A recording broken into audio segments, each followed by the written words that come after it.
Hello, everybody. My name is Danny Richter, and I'm CCL's Vice President of Government Affairs, here with another legislative update. It was reported over the weekend that Senator Manchin has told the White House he cannot support a Clean Electricity Payments Program, or CEPP.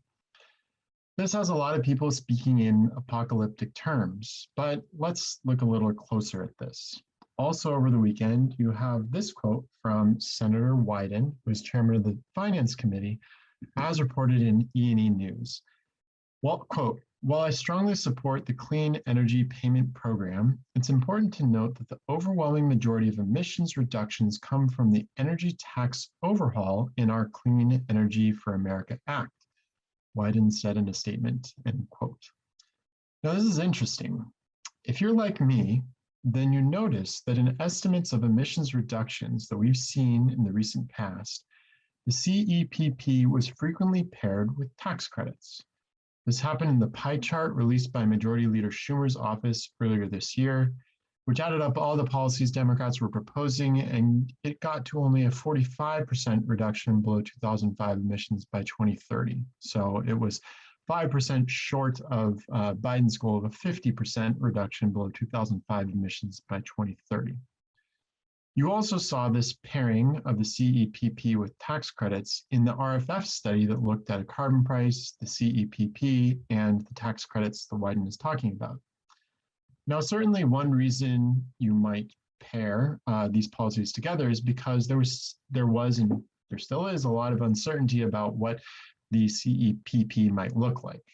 But this can also be another way of hiding weakness of one of those programs in terms of emissions reductions. And if we take this statement by Wyden at face value, it would appear to confirm that the tax credits were a much more significant driver of emissions reductions attributed to those two policies than the CEPP. Now, of course, this is not the time to be casting off climate policies. We want to get as much as we can to reduce emissions as quickly as we can.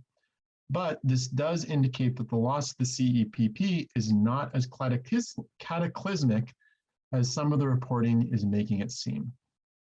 A lot of these stories have also been mentioning a carbon tax in the same breath as they announced the apparent death of the CEPP. For example, the title of the New York Times piece was, quote, Democrats weigh carbon tax after Manchin rejects key climate provision, end quote. Ever since Majority Leader Schumer released that pie chart that fell 5% short of Biden's goal, it's been clear that the Democratic climate package needs a little bit more oomph. And it's been equally clear that a carbon price was really the only thing that could give it that oomph. It is also clear that it could be scaled to a level that more than makes up for the loss of the CEPP, which, Manchin notwithstanding, still had large uncertainties around it regarding whether or not it was reconcilable, whether or not it could get past the Senate parliamentarian. There is no such uncertainty that exists for the tax credits, for a carbon tax, or for a methane fee. Some of you may have also seen the news about Senator Manchin saying a, quote, I'm doing a lot of quoting in this update, quote, a carbon tax was not on the board right now, end quote. And to me, if you look at the video of this, it's pretty clear that he's just saying it hasn't been discussed. He's not saying that it's dead on arrival. So I really wouldn't worry too much about this statement. But I'm also not going to sit here and promise you that this is all going to work out. It could be that we don't get all the climate provisions we need in reconciliation. It could still be that we don't get a reconciliation bill at all. It could even be Senator Manchin who kills this. It's possible, and nothing I can say can convince you otherwise, nor should you believe anything I say, because I can't promise that. I can't promise good future outcomes. Instead of focusing on that, personally, what I do is I choose to focus on the fact that the national political dialogue, all the minds in DC are focused on reconciliation. Our issue, the policy that we at CCL have been working on for over a decade, is in the headlines of papers like the New York Times as the piece that could save the climate provisions. It is not the case for every organization that their issue becomes this relevant. But it is also the case that relevance comes with a price. The next few weeks and perhaps months are going to have a lot of moments like today. And you can choose to wring your hands about it, or you can choose to be grateful that the issues that you've been working on for so long and care so deeply about are so close to the discussions that are determining the course of this nation and indeed this world. And then you will get to tell a really good story to future generations about your role in all of that. And if the stress is still really getting to you and making you sick to the stomach, I do have to say that lemon rosemary sea salt bread does a great job of settling the stomach.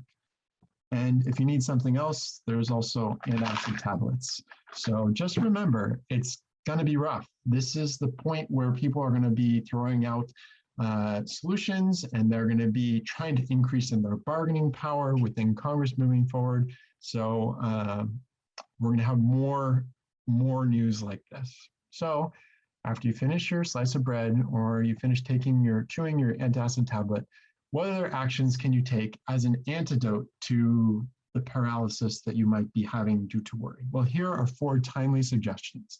Number 1, write letters to the editor responding to this news and other news that you might be seeing in your local papers.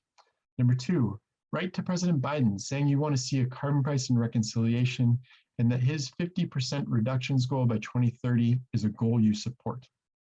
Number 3, help out with our phone banking and text banking to generate more contacts to Congress. And 4, you can also people to check out this budget reconciliation actions page. I believe that people are superimposing that on my smiling face right now on CCL community to find stuff that you can do or they can do to help. So those are 4 things that you can do right now to really feel like you have some agency in this tough time. And it's going to be a bit. It's going to be a few weeks, possibly some months before we're out of this. But again, you can choose to be glad that you have such a front row seat to history. And that's how I choose to orient myself to this. So thanks, everybody.